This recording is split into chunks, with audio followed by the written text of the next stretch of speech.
नमस्कार. आज मराठी दिनानिमित्त तुम्हाला सगळ्यांना खूप खूप शुभेच्छा. आज आपण ह्या विपणनाच्या संबंध शृंखलेमध्ये विपणन पर्यावरण या विषयावर जास्त बोलणार आहोत.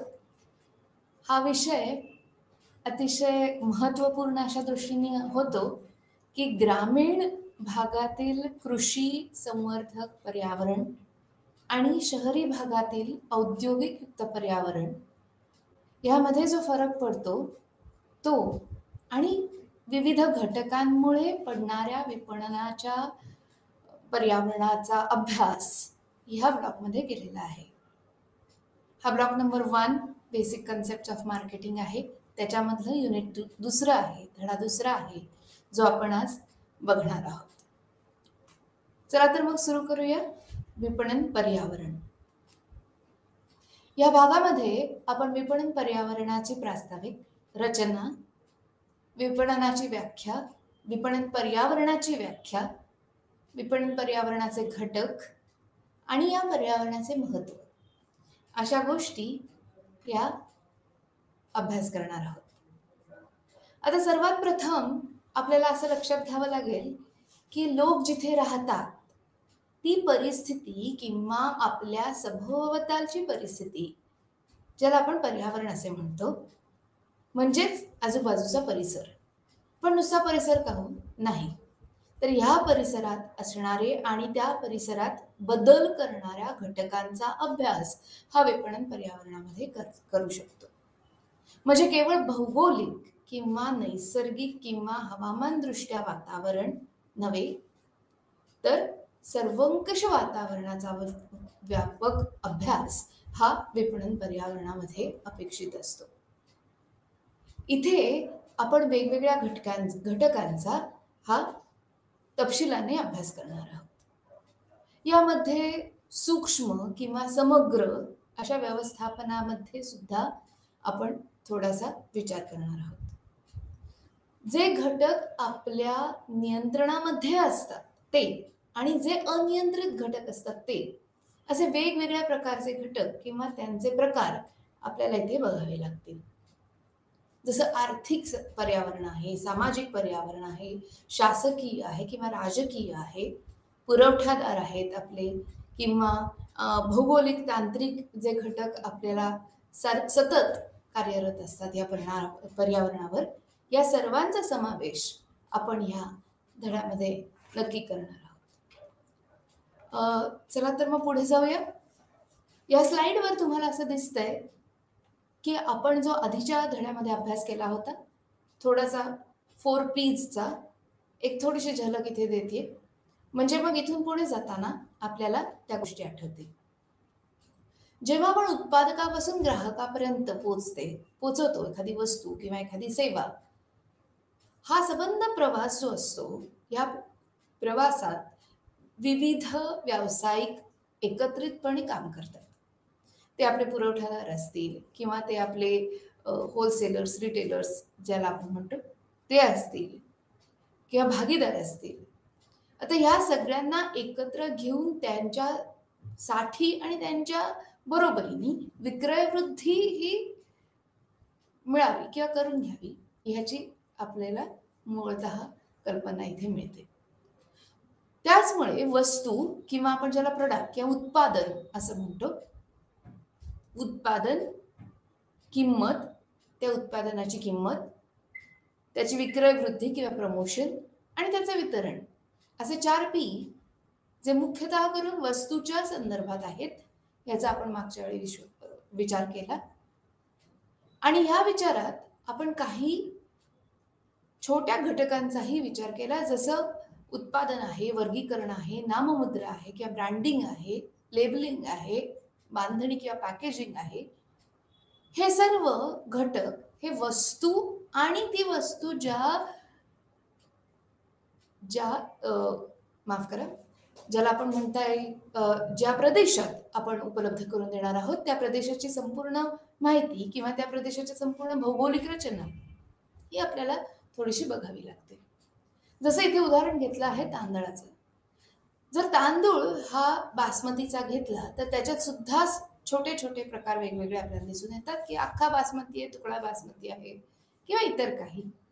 कुठल्या कंपनीने तो आपल्यापर्यंत उपलब्ध करून दिलाय, त्या कंपनीचे नाव, चिन्ह, नंबर या सगळ्याचा किंवा उत्पादन दर्जासंबंधीचे तपशील, जसं की किंमत आहे आणि त्याचं पॅकेजिंग, अतिशय आकर्षकरित्या हा तांदूळ आपल्यापर्यंत पोहोचत असतो. आणि ह्या सगळ्याची किंमत किंवा त्याचं प्रमोशन किंवा त्याची जाहिरात आणि मग त्याचं वितरण, अशा सगळ्या गोष्टींमध्ये आपण इथे अभ्यास केलेला आहे. हे आपण मागच्या धड्यात पूर्णपणे बघितलेलं आहे. त्यामुळे आता इथून पुढे जाताना आपण सगळ्यात जास्त आपलं लक्ष हे पर्यावरणावर निश्चित करणार आहोत. आपण या ज्या जगात राहतो त्या जगात विविध प्रकारच्या शक्ती या कार्यरत असतात, जेणेकरून व्यवस्थापनाला त्याची खबर घ्यावी लागते आणि त्याच्या संदर्भातली जी जी काही माहिती संकलन करता येईल त्या माहितीचे संकलन करून ती एकत्रितरित्या ठेवून निर्णय घेताना त्याचा उपयोग करून घ्यावा लागतो. अशी ही सगळी सर्वसमावेशक प्रवाहाची मांडणी असते. जेव्हा आपण विपणन पर्यावरणाचा विशेषतः उल्लेख करतो, जसं तुम्ही चित्रात बघता इथे, की व्यवसायावर विविध घटक सातत्याने विविध रूपाने हे काम करत असतात. जसं की राजकीय त्याच्यावर परिणाम होतो. कुठली पार्टी किंवा कुठला पक्ष हा सत्तेत आहे आणि त्यांची विचारधारा काय आहे, त्याप्रमाणे रूल्स, रेग्युलेशन्स किंवा नियम आणि कायदे व्यवसायासंदर्भाचे हे बदलत असतात. त्याचप्रमाणे काळानुरूप किंवा तांत्रिकदृष्ट्या जेव्हा आपण प्रगत होतो, तेव्हा त्या तंत्रज्ञानाचा फायदा उठवून आपल्या विपणन कार्यामध्ये बदल हे अपेक्षित असतात. आणि त्यामुळेच ह्या ज्या वेगवेगळ्या शक्ती कार्यरत आहेत, त्या पर्यावरण शक्तींना फिलिप कोटलर सर अतिशय सुंदरपणे याची व्याख्या आपल्याला देतात. ती आपण पुढच्या भागात बघूया, पुढच्या स्लाइडमध्ये बघूया. परंतु ते म्हणतात की आपल्याला या शक्तींचा अभ्यास केल्या वाचून पुढे जाताच येणार नाही. या शक्ती ज्या आहेत त्या सर्वतरूप या सतत सातत्याने याच्यावर कार्यरत असतात. आता हे घटक कोणते आणि कसे ओळखायचे, तर त्याचं एक वर्गीकरण हे केलं गेलेलं आहे. काही घटक हे व्यवसाया संदर्भातील घटक असतात, ज्याला आपण सूक्ष्म घटक किंवा सूक्ष्म पर्यावरण असंही म्हणतो. ते घटक हे नियंत्रणाखाली असतात आणि जे अनियंत्रित घटक आहेत, जसं की आर्थिक व्यवस्था देशाची किंवा सामाजिक आणि सांस्कृतिक पर्यावरण, आता हे आपल्या हातात नसतं. ज्या प्रदेशात आपण वाढतो किंवा ज्या प्रदेशात आपलं उत्पादन हे आपण उपलब्ध करून देणार असतो, तिथली सांस्कृतिक पर्यावरणाची पातळी ही ओळखून आपल्याला आपल्या सर्व विपणन कार्यक्रमात हे बदल घडवावे लागतात. आणि पर्यावरणातल्या कायमस्वरूपात बदलणाऱ्या पर्यावरणातल्या घटकांनुसार, ज्याच्यात की अतिशय अनिश्चितता आहे, अशा घटकांवर मूलतः अभ्यास करून आपला कार्यक्रम हा आपल्याला सुनिश्चित करावा लागतो. आणि म्हणूनच हे अतिशय मोठं आव्हान हे व्यवसायाच्या समोर कायमच उभं ठाकलेलं असतं. आता हे पर्यावरण कसं बघता येतं, तर हे भौतिक पर्यावरण किंवा नैसर्गिक पर्यावरणही असू शकतं. आता इथे मानवाचा हा जो रोल आहे किंवा आपण ज्याला म्हणतो की जिथे मानवाचं कार्य जे आहे ते फक्त हे भौतिक पर्यावरण बदलण्यापुरतं मर्यादित आहे. जेव्हा आपण सामाजिक किंवा सांस्कृतिक पर्यावरण असं म्हणतो, तिथे मानवाचं कार्य हे अतिशय महत्वाचं आहे. कारण मानवाच्या सामाजिक संकल्पनेनुसारच मानवी पर्यावरण हे तयार झालेलं असतं. नैसर्गिक पर्यावरण मात्र आपोआप उपलब्ध असतं, त्याच्यात फक्त मानव हा बदल करत जातो. जसं की काही नैसर्गिक संसाधनं उपलब्ध असतील तर त्याचा व्यवसायाच्या दृष्टीने उपयोग करून घेणं हे भौतिक पर्यावरणात अपेक्षित असते. आता हे दोनच प्रकारचे वर्गीकरण आहे का? नाही. तर आपण पुढे जाऊया. इथे बघितलं तर इथे तुम्हाला दिसेल की कंपनीच्या किंवा व्यवसायाच्या पर्यावरणावर फरक पाडणारे जे घटक आहेत त्यामध्ये आपण हे कोटलर सरांनी दिलेले पर्यावरणाचे घटक आपण इथे बघत आहोत. इथे आर्थिक किंवा स्पर्धात्मक जे पर्यावरण आहे ते, किंवा राजकीय किंवा नियमानुसार किंवा कायदेशीर पर्यावरण ज्याला म्हणता येईल असं पर्यावरण, तसंच सामाजिक आणि सांस्कृतिक पर्यावरण, लोकसंख्येनुसार केलेली वेगवेगळी पर्यावरणाची व्याख्या, तसंच तांत्रिक किंवा तंत्रज्ञान विषयीचे पर्यावरण, असे हे घटक प्रामुख्याने सतत एखाद्या व्यवसायावर कार्य करत असतात. हे व्यवसायाचं पर्यावरण बदलत असतं. आता हे पर्यावरण म्हणजे नेमकं काय हो, ज्याला इंग्लिशमध्ये आपण एन्व्हायरमेंट असं म्हणतो.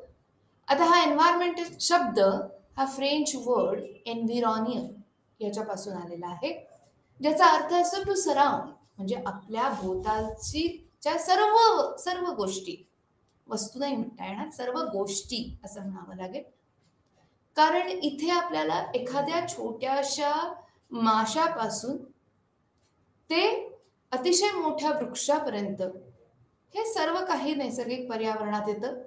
त्याचबरोबर एखादा राजकीय पक्ष जो अतिशय प्रभावी आहे, बदल घडवून आणतोय समाजात किंवा व्यवसायात, अशाही गोष्टींचा आपल्याला अभ्यास करावा लागतो. त्यामुळेच तंत्रज्ञान विषयी जर काही फरक पडत असेल किंवा प्रगत होत असेल तंत्रज्ञान, तर त्याचा विचार आणि उपयोग हा विपणनात अतिशय महत्वाचा ठरतो. आणि हे बदलणारं तंत्रज्ञान जर आपण आत्मसात केलं नाही आणि त्याचा जर उपयोग आपण करून घेतला नाही, तर आपण कालबाह्य ठरतो, असं फिलिप सर नेहमीच म्हणतात. कोटलर सर म्हणत होते 90 सालात की जे लोक इंटरनेट वापरणार नाहीत ग्राहकापर्यंत पोहोचण्यासाठी, त्यांचं अस्तित्व हे धोक्यात येईल. आणि त्यावेळी लोकांनी त्यांचा संदेश हा अतिशय सहजरित्या किंवा लाईटली घेतला. परंतु कोरोनाच्या काळात हे महत्वाचं तत्व ज्या लोकांनी आत्मसात केलं होतं, त्यांना काहीच त्रास झाला नाही ग्राहकापर्यंत पोहोचायला. परंतु ज्या लोकांनी पर्यावरणानुसार स्वतःचे तंत्रज्ञ किंवा स्वतःचे तंत्रज्ञान बदलून आपल्या विपणनात बदल घडवलेले नव्हते, त्यांना मात्र अतिशय जोराची लढाई किंवा मोठी लढाई ही कोरोना काळात करावी लागली. अस्तित्वाचा प्रश्न त्यांच्यासाठी नक्कीच उपस्थित झाला होता.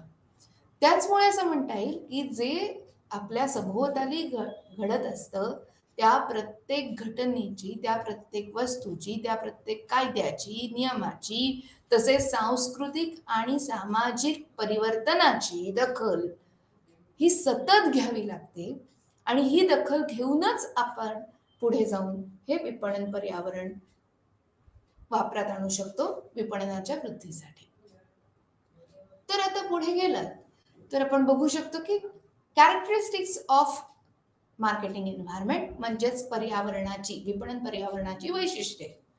आता ही काय आहेत?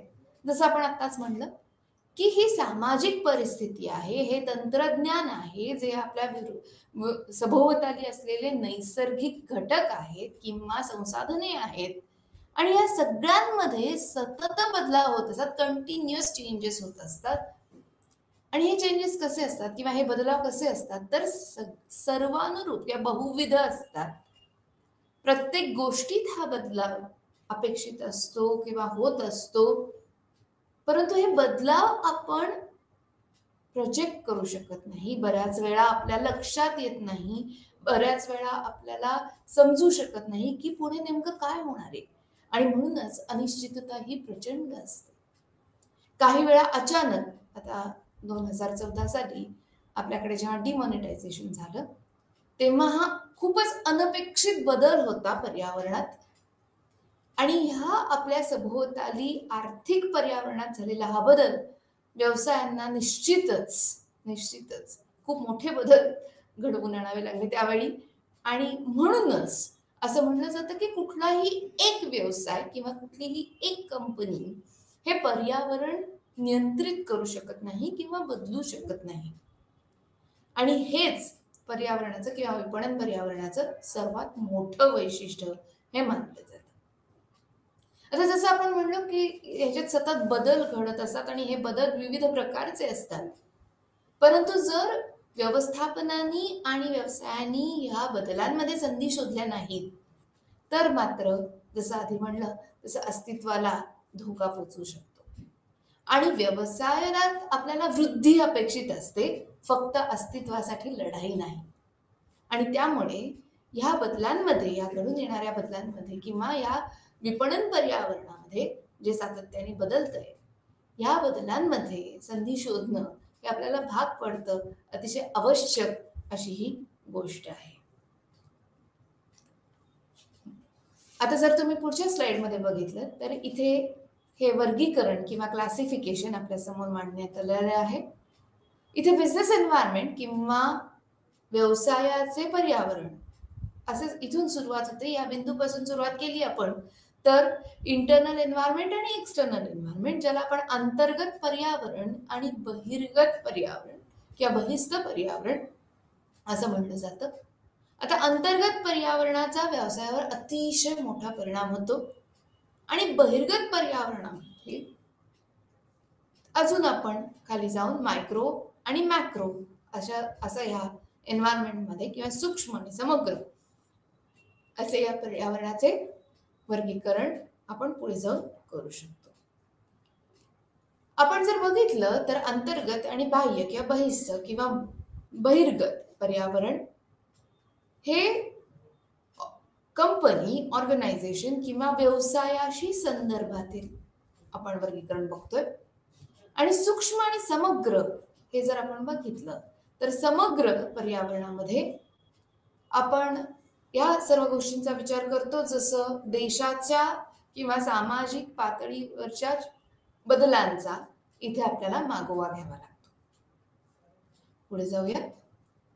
तर फिलिप कोटलर सर म्हणतात, जेव्हा त्यांनी हे पर्यावरणाची किंवा विपणन पर्यावरणाची व्याख्या आपल्यासमोर मांडली, तेव्हा ते म्हणतात की एखाद्या व्यवस्थापनाच्या विपणन पर्यावरणात बाहेरील व्यक्ती आणि शक्ती या सतत कार्य करत असतात आणि ह्या गोष्टी भावी ग्राहकांशी अतिशय यशस्वी संबंध प्रस्थापित करून त्यांना कायमचे टिकवून ठेवण्यासाठी हे महत्वाचं काम करतात. आता ही जी क्षमता असते कुठल्याही व्यवस्थापनाची या ग्राहकांना टिकवून ठेवायची किंवा त्यांना लॉयल कस्टमर्स ज्याला आपण म्हणतो ते करायची, ह्या क्षमतेवर विपणन पर्यावरण हे कार्यरत असतं आणि ती क्षमता बदलते जर विपणन पर्यावरणात काही बदल घडले तर. जसं एखाद्या प्रतिस्पर्धी व्यवसाय किंवा एखाद्या बाजारामध्ये, बाजारपेठेमध्ये महत्वाचे बदल केले गेलेले आहेत किंवा तिथल्या राजकीय पक्षांनी किंवा तिथल्या सरकारनी हे किंवा शासकीय निर्णयांमध्ये असे काही बदल झालेले आहेत जे या व्यवसायाला माहितीच नाहीत, या व्यवस्थापनाने त्याची दखलच घेतलेली नाही, तर त्या परिस्थितीमध्ये किंवा अशा परिस्थितीमध्ये ग्राहकांशी यशस्वी संबंध प्रस्थापित करणे शक्यच होणार नाही. आणि म्हणूनच सर्व शक्तींचा पूर्ण आढावा घेऊन त्यानुसार आपलं विपणन पर्यावरणाचा नुसार आपलं विपणन कार्य हे सुनिश्चित करणं ही एक खूप मोठी जबाबदारी ही आपल्या व्यवस्थापनावर असते. आता ह्या विविध शक्तींच्या साह्याने आणि विविध घटकांच्या नियंत्रणाखाली ही विपणन कृती पूर्णत्वात न्यावी लागते आणि म्हणूनच ह्या सबंध कृतींचा मूलतः अभ्यास हा विपणन पर्यावरणात आपण करत असतो. म्हणजेच विपणन पर्यावरण हे आजूबाजूचे आणि सभोवतालचे सर्व घटक मिळून जे काही आपल्याला संमिश्रण किंवा मिक्सचर दिलं जातं ते आपल्याला मूर्त किंवा अमूर्त स्वरूपात किंवा दृश्य आणि अदृश्य स्वरूपात हे संमिश्रण उपलब्ध होतं. आणि म्हणूनच याला विपणन पर्यावरण हे सर्वसमावेशक असतं. पर्यावरणात वस्तू येतात, सेवा येतात, पर्यावरणात विविध संबंध येतात, सामाजिक परिस्थिती येते, बदलाव येतात आणि ह्या सगळ्यांचा समग्र अभ्यास हा विपणन पर्यावरणात निश्चितच करावा लागतो. हे फिलिप कोटलर सरांनी दिलेलं व्हील आहे किंवा हाफ व्हील आहे, ज्याला आपण म्हणू शकतो. आणि त्याच्यात ते म्हणतात की डेमोग्राफिक फोर्सेस म्हणजेच लोकसंख्या हा खूप मोठा घटक आहे कंपनीचं विपणन पर्यावरण किंवा ऑर्गनायझेशनचं विपणन पर्यावरण हे बदलण्यासाठी. आणि ही बाह्य शक्ती आहे. एखाद्या समाजात किंवा एखाद्या देशात किती लोकसंख्या आहे ह्याच्यावर कंपनीचं मार्केटिंग हे निश्चितच बदलणार. चला आपण आपलंच उदाहरण घेऊया. भारत हा आता नंबर 1 आहे लोकसंख्येच्या पातळीमध्ये. आता इथे इतके प्रचंड लोक आहेत की जवळजवळ 18% जगाच्या पूर्ण लोकसंख्येच्या लोक हे भारतात राहतात. आता जर चीन या देशाची आपण लोकसंख्या बघितली तर भारत आणि चीन मिळून जवळजवळ 35 ते 36% हे जगाच्या लोकसंख्येच्या लोक इथे या दोन देशांमध्ये राहतात. एखादी अमेरिकन कंपनी असा विचार करू शकते की जेणेकरून बाकीच्या 200 पैकी किंवा 199-98 पैकी देशांपर्यंत पोहोचण्याआधी पहिले ह्या दोन देशांपर्यंत पोहोचावं आणि जास्तीत जास्त लोकांपर्यंत आपलं असे उत्पादन पोहोचवावं, असा विचारही एखादी कंपनी किंवा एखादी बहिस्थ कंपनी, ज्याला इंटरनॅशनल कंपनी असं म्हणू शकतो आपण, आंतरराष्ट्रीय कंपनी, हे करू शकते. त्यामुळेच लोकसंख्या आणि तिचे घटक किंवा त्याची वैशिष्ट्ये, लोकसंख्येची वैशिष्ट्ये जी असतात, जसं पॉप्युलेशन डेन्सिटी आहे, लिटरसी आहे, म्हणजेच जिथे आपण नुसती लिहा वाचायची संकल्पना नाही, तर जिथे सुसंस्कृत समाज आहे किंवा समाजाची काही वैशिष्ट्ये इथे बघितली जातात जेव्हा सांस्कृतिक आणि लोकसंख्येचा अभ्यास केला जातो. त्यामुळे ह्या ज्या शक्ती आहेत त्या सतत या बदलत असतात, कार्यरत असतात आणि त्यानुसार जर व्यवस्थापनाने आपले विपणन निर्णय बदलले तर नक्कीच यश हे काही वागवं ठरत नाही. जिथे आर्थिक शक्ती किंवा इकॉनॉमिक फोर्सेस ही दुसरी पातळी आहे. कारण एखादा ग्राहक किती रुपये खर्च करू शकतो किंवा किती किंमत देऊ शकतो एखाद्या सेवेची किंवा एखाद्या वस्तूची, हे तर आपल्याला आर्थिक पर्यावरणामध्येच समजू शकतं. समजा काही प्रश्न पडलेले असतील किंवा काही आपत्ती आलेली असेल आर्थिक दृष्ट्या एखाद्या देशावर, तर त्याचा अभ्यास हा कंपनीला करावा लागतो ज्यावेळी एखादी वस्तू किंवा सेवा त्या वातावरणामध्ये उपस्थित करून द्यायची असेल. आता नेक्स्ट वन किंवा पुढचं जेव्हा आपण व्हीलमध्ये स्टेज बघतो किंवा स्टेप बघतो, तिथे आपल्याला दिसतं नॅचरल फोर्सेस. नॅचरल फोर्सेस म्हणजे नैसर्गिक शक्ती. आता ते नैसर्गिक पर्यावरण म्हणजे काय येतं ते आपण काही चित्रांमध्ये पुढे बघूच, परंतु याच्यात अगदी नदी, नाले आणि हिमनद्या सुद्धा येतात बरं का. डोंगर, दरी, सगळे सगळे सगळे, मृदा. ओके, तर मृदेचे वेगवेगळे प्रकार असतात कारण त्याच्यानुसार आपला व्यवसाय हा बदलणार असतो. काही प्रकारची मृदा ही आपल्याला स्कल्प्टिंग किंवा अतिशय सुंदर मूर्ती तयार करण्यासाठी उपयोगी पडते, तर काही प्रकारची जंगलं ही आपल्याला अतिशय महत्वाच्या अशा आयुर्वेदिक वनस्पती किंवा आयुर्वेदिक औषधं देण्यासाठी उपयोगी पडतात. म्हणजेच काहीही बदलाव ह्या नैसर्गिक वातावरणात झाले, जसं की समजा अतिशय गढूळ आणि घाणेरडं पोल्युटेड असं पाणी जर समुद्रात सोडलं जात असेल कारखान्यांमधून, तर त्या समुद्राच्या पाण्यामध्ये जे बदलाव घडतात ते पाणी कदाचित जास्त गरम होईल किंवा अतिशय गढूळ होईल, अतिशय त्याच्यात वेगवेगळी केमिकल्स निर्माण केलेली किंवा मिसळली जातील. तर यामुळे होतं काय की तिथल्या अतिशय सुंदर अशा इकोसिस्टीमवर त्याचा परिणाम होतो आणि हे सगळं बदलतं, हे वेगवेगळ्या व्यवसायांवर त्याचा परिणाम होतो. जसं मी म्हणलं की समुद्रातल्या पाण्याचं तापमान हे अगदी 1 अंशी जरी बदललं गेलं तरी सुद्धा होतं काय की तिथल्या कोरल रीफ सारख्या या जैविक घटकांवर त्याचा अतिशय मोठा परिणाम होतो. आता या जैविक घटकांमुळे काय बरं होईल, हे जैविक घटक बदलले की तिथे येणारे टुरिस्ट हे काय बघतील? मेलेले कोरल रीफ्स. नाही. मग काय बरं होईल? म्हणूनच आपल्याला आजूबाजूच्या सर्व शक्तींचा अभ्यास हे विपणनामध्ये करावा लागतो. जर पुढची पातळी गोलाकार अर्धगोलाकार चित्रातली बघितली तर तिथे आपल्याला दिसतं की टेक्नॉलॉजिकल फोर्सेस किंवा तांत्रिक हे घटक जे असतात, तंत्रज्ञान जसं बदलतंय तसं आपल्याला व्यवस्थित किंवा पुढे जाऊन याचा अभ्यास केला जातो. तंत्रज्ञान हा शब्द जास्त योग्य होईल इथे, पण बरेचसे एक्सपर्ट्स वेगवेगळे शब्द वापरतात आणि त्यामुळे तांत्रिक असा हा शब्द इथे घेतला गेलेला आहे. तंत्रज्ञान जेव्हा बदलतं तेव्हा ते जर आपण आत्मसात केलं नाही तर त्याचा काय परिणाम होतो आत्ताच आपण बोललो. राजकीय आणि सांस्कृतिक किंवा सामाजिक घटकांचा हा अतिशय खोलवर परिणाम कंपनीवर होत असतो. आपण काही उदाहरणं पुढच्या काही स्लाइड्समध्ये घेऊया. तर जर आपण इथे सूक्ष्म आणि समग्र अशी पर्यावरणाची दोन विविध वर्गीकरणे केली तर आपल्याला असं दिसू शकतं की सूक्ष्म पर्यावरणात ग्राहक, पुरवठादार, मध्यस्थ, प्रतिस्पर्धी किंवा व्यवसायाचे अंतर्गत वातावरण, इंटरनल एन्व्हायरमेंट ज्याला म्हणतो आपण, हे या सगळ्या गोष्टींचा समावेश होतो. जसं सूक्ष्म पर्यावरणात किंवा अंतर्गत पर्यावरणात आपल्याला असंही वापरून घेता येईल किंवा अभ्यास करता येईल की कामगार आणि व्यवस्थापनाचा संबंध. आता हे संबंध अतिशय उत्तम ठेवणे हे तर व्यवस्थापनाला क्रमप्राप्तच असते किंवा ते शक्यही असते.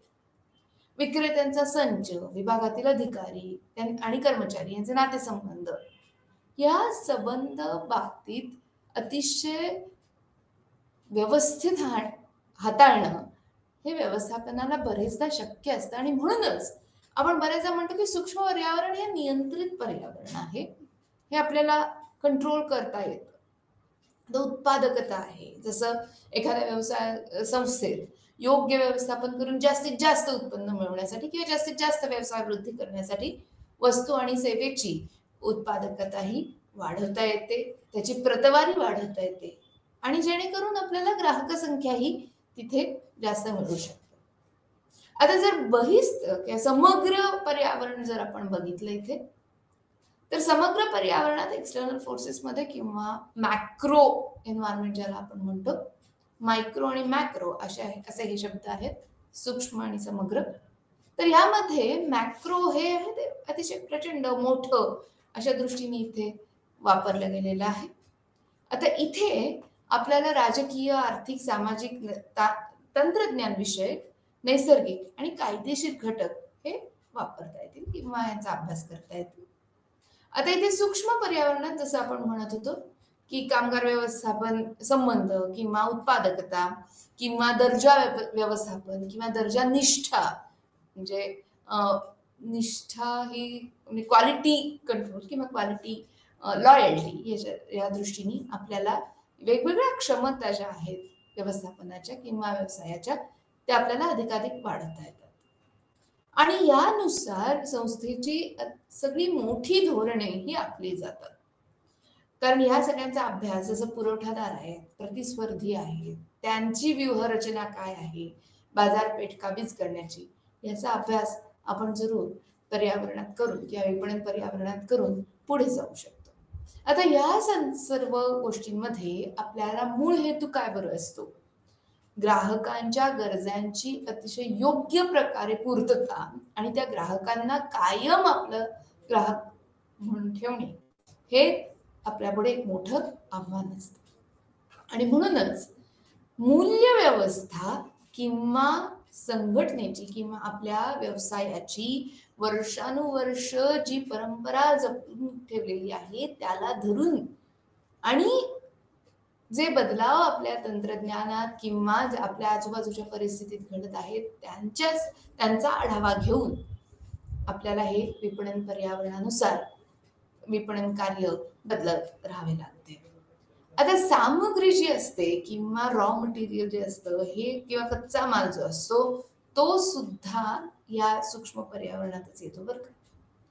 म्हणजेच त्याची उपलब्धता, जर याच्यात काही आंतरराष्ट्रीय व्यवसाय समाविष्ट असेल तर त्या दोन राष्ट्रांचे धोरण किंवा त्यांचे एकमेकांशी संबंध हे सुद्धा इथे अभ्यासावे लागतात.